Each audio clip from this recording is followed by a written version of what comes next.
Hello guys, कैसे हो आप सभी लोग। बुक ऑफ स्प्रे के एक और न्यू एपिसोड के साथ हाजिर हूं। तो जैसा कि लास्ट एपिसोड के एंड में हमने देखा था, सिक्स्थ प्रिंस सभी एल्डर को नजरअंदाज करता हुआ सीधा जुओ फैन के पास जाता है और उसे कहता है, तुम कौन हो। जो सुनकर जो फैन कहता है, हाँ मैं ही हूं जिसने तेरे 2 कुत्तों को मारा है। अब 4 और कुत्ते आए हैं काटने, तो तुझे तो बाद में आना चाहिए था। अगर तू यह देख लिया है तो अब तू जा सकते हो। ज्यादा दिखावा मत कर। यह सब नाटक मैं बहुत बार देख चुका हूं और कुछ दिखावटी कहने की जरूरत नहीं है। पहले इनको निपटाने दे, फिर भी मरने का मन हो तो तुझे भी रवाना कर दूंगा। जोफान ने उसे ऐसे हाथ से हटा दिया जैसे कोई भिखारी हो। एल्डर गुस्से से पागल हो गए। वो जो फैन को चीर देना चाहते थे, लेकिन वो नौजवान तो खुशी से झूमने लगा। तुम तो जुओ फैन हो। तुम अब तक जिंदा हो, अभी भी मरे नहीं। मैं तो तुम्हारा सबसे बड़ा फैन हूं। मैं तो तुम्हारा मौत की खबर सुनकर बहुत ज्यादा मायूस हो गया था। यह सुनकर जुओ फैन तो बिल्कुल ही चकरा गया। क्या? हाँ, अब ये कौन सा जोकर आधम का। उस लड़के को थोड़ा देर तक घूरने के बाद जुओ फैन अपना सिर खुजाते हुए बड़बड़ाया, क्या हम पहले मिले हैं क्या? मुझे कुछ याद ही नहीं आ रहा। जुओ, ओ सर जुओ, आपने मुझे नहीं देखा, लेकिन मैंने आपको देखा है। खुशी से कांपते हुए वह लड़का जुओ फैन के पास आ गया और आंखों में चमक लेकर उसे देखने लगा। जुओ फैन को कुछ अजीब सा लगा और पूछा, और तू है कौन? कब देखा तूने मुझे? डबल ड्रैगन गैदरिंग में, सर जुआ। उन शानदार लड़ाइयों को याद करते हुए वह लड़का कांपने लगा। आवाज भी कांप रही थी। मैं क्वाड्रोंग एम्पायर की तरफ से आया था और आपकी वह मुक्का देखा था जिसने बीस्ट टेमिंग सेक्ट की पूरी टीम को उड़ा दिया था। आप एक छोटे से सेक्ट के डिसाइपल से बन गए, वेस्टर्न लैंड्स के सबसे बेस्ट डिसाइपल। मेरी तो आंखों में आंसू आ गए थे। जोफान थोड़ा चौंका, तो ये लड़का मेरी लड़ाई देख चुका है, इसीलिए मुझे इसका चेहरा याद नहीं आ रहा।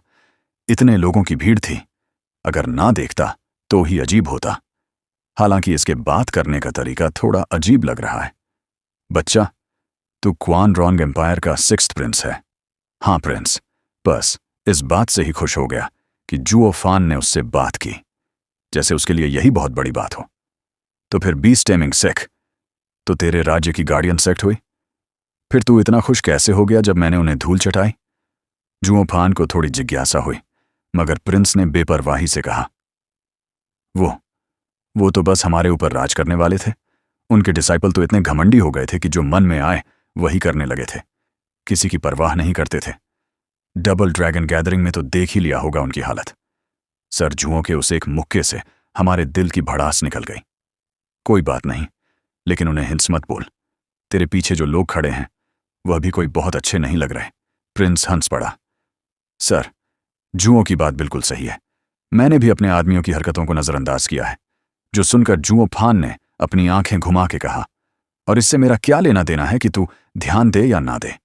प्रिंस को इससे कोई फर्क नहीं पड़ा। उसने पूरे दिल से बात मानी। हाँ सर, जुओं तो बड़े मकसद वाले आदमी हैं। उनको भला मेरी छोटी गलतियों से क्या मतलब। लेकिन अब जब आपने कह ही दिया है तो मैं जरूर सुधरूंगा। प्रिंस ने मुड़कर पीछे खड़े 4 एल्डर से तेजी से कहा, हाय वनरेबल जिनबून, सबको बोल दो कि अगर किसी ने अपनी ताकत से आम लोगों पर जुल्म किया तो उसका सिर कलम कर दिया जाएगा। हम लोग बीस्ट टेमिंग सेक्ट के जैसे खराब लोग नहीं हैं। सर जुआ, हमें फिर क्या समझेंगे? हाँ प्रिंस, जिन बहन ने झुककर सलाम किया और फिर जुओ फान की तरफ देखा। सच कहें तो 6th प्रिंस एक मस्तीखोर किस्म का इंसान था जिसे बस मजे लेने से मतलब था, बाकी किसी चीज की चिंता नहीं। क्वाड्रोंग एम्पायर के एपरर ने बहुत समझाया, लेकिन उस पर असर नहीं हुआ। पर अब जुओ फान के 1-2 शब्दों ने ही उसे सीधा कर दिया। यह है असली ताकत, जब कोई तुम्हारा आइडल बन जाता है। जुओ फान को भी कुछ समझ नहीं आया कि यह सब उसके साथ क्यों हो रहा है। सर जुओ, मैंने सुना था कि आप मारे गए। मैंने रो रो कर दुआएं मांगी आपकी सलामती के लिए। इन लोगों से पूछ सकते हैं अगर भरोसा नहीं हो। सच है। प्रिंस ने बहुत उत्साह से जुओ फैन को देखा और फिर अपने एल्डर की तरफ देखा। उन्होंने भी सिर हिलाकर हामी भरी। हमारा प्रिंस तो आपका सबसे बड़ा फैन है। लेकिन सर, यहां अचानक कैसे? क्या वह अफवाह झूठी थी? जो फैन मुस्कुरा के बोला, अरे जो लोग सोच रहे हैं कि मैं यूं ही मर जाऊंगा, उनको बता दूं, मेरी जिंदगी लेना उतना भी आसान नहीं। वाह! प्रिंस खुशी से चीख पड़ा और फिर अपने एल्डर से जो फैन की तारीफ करते हुए कहा, देखा आपने, यही है सर, जो डबल ड्रैगन गैदरिंग के सबसे बेस्ट और मेरे आइडल। क्या ये जबरदस्त नहीं है? चारों ने जबरदस्ती मुस्कुराते हुए सिर हिलाया। हाँ हाँ, बहुत कूल। हालांकि उनके मन में बहुत खुशी नहीं थी। उन्हें तो बस प्रिंस की बात माननी पड़ती थी, इसीलिए उसके आइडल को भी अपना आइडल बनाना पड़ा। जोफान को भी यह सब बहुत अजीब लगा। वो तो झगड़ा करने आया था, लेकिन प्रिंस की ऐसी दीवानगी देखकर उसका गुस्सा ही उतर गया। अब जब कोई तेरे कदमों में गिरा हो तो तू कैसे लड़ सकता है? मुझे यहां से निकल लेना चाहिए। प्रिंस ने जब देखा कि जोफान जा रहा है तो वह दौड़कर रास्ता रोक लिया। सर, जो कहाँ जा रहे हैं? आप पहली बार क्वानोंग आए हैं तो मैं मेजबानी नहीं करूंगा क्या? नहीं नहीं, बस मुझे यहां कुछ मिला, नहीं तो चलने की सोच रहा था। जोफान हंसते हुए आगे बढ़ा। प्रिंस की आंखों में चमक आ गई और बोला, सर, जुओ, आप क्या ढूंढ रहे हैं? मुझे बताइए ना, मैं यहां सब कुछ जानता हूं। तू? और फिर शॉक्ड होते हुए जोफान ने उसे ऊपर से नीचे देखा और अपने मन में सोचा, वर्ल्ड विंड टनल जैसा अजीब चीज अगर किसी ने हथिया ली होगी तो वह या तो बहुत अमीर होगा या बहुत ताकतवर। ऐसा मामूली इंसान कुछ नहीं जानता होगा, लेकिन यह बच्चा तो क्वाड्रोंग एम्पायर का 6th प्रिंस है, ऊंची पहुंच रखता है, शायद कुछ काम की बात पता हो। यह सोचकर जूफान ने फिर उससे पूछा, अच्छा सुन, यहां आसपास कोई ऐसी जगह है जो बहुत जबरदस्त हो या बहुत खतरनाक हो? बहुत जबरदस्त। प्रिंस थोड़ा सोच में पड़ा, फिर ताली बजाई। क्या आप हमारे देश की खूबसूरती देखने आए हैं? कुछ कुछ उसी तरह जूफान ने जैसे तैसे हामी भरी। कोई खास लैंडस्केप है क्या? प्रिंस का चेहरा खिल उठा। सही जगह आए हो। यहां कुछ इलाके तो वीरान हैं, लेकिन कुछ नज़ारे इतने खूबसूरत हैं कि आप दंग रह जाओगे। मेरा नया मेंशन तो ऐसी ही एक जगह पर बना है जैसे स्वर्ग हो धरती पर। मैं कहता हूं, 5 लैंड में ऐसा नज़ारा आपको कहीं नहीं मिलेगा। सच? जूफान ने मुस्कुरा दिया। प्रिंस ने गर्व से सिर हिलाया। बिल्कुल, अगर लोगों को पता चल गया तो वह छीनने आ जाएंगे।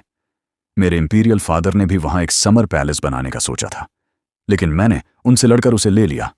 अब वह जगह मेरी है, सिर्फ मेरी। अब तो इंपीरियल फादर को भी मुझसे पूछकर देखनी पड़ेगी। सरजू, अब जब आप यहां हैं तो आज रात वहीं दावत होगी। हम वहां बैठेंगे, नज़ारा देखेंगे और मस्ती करेंगे। ये तो बर्बादी है। चलो अभी चलते हैं। जुओ फैन तो बहुत खुश हो गया, जैसे किस्मत ही खुल गई हो। प्रिंस भी हंसते हुए आगे चल पड़ा, जैसे जुओ फैन के लिए कुछ भी करना उसके लिए गर्व की बात हो।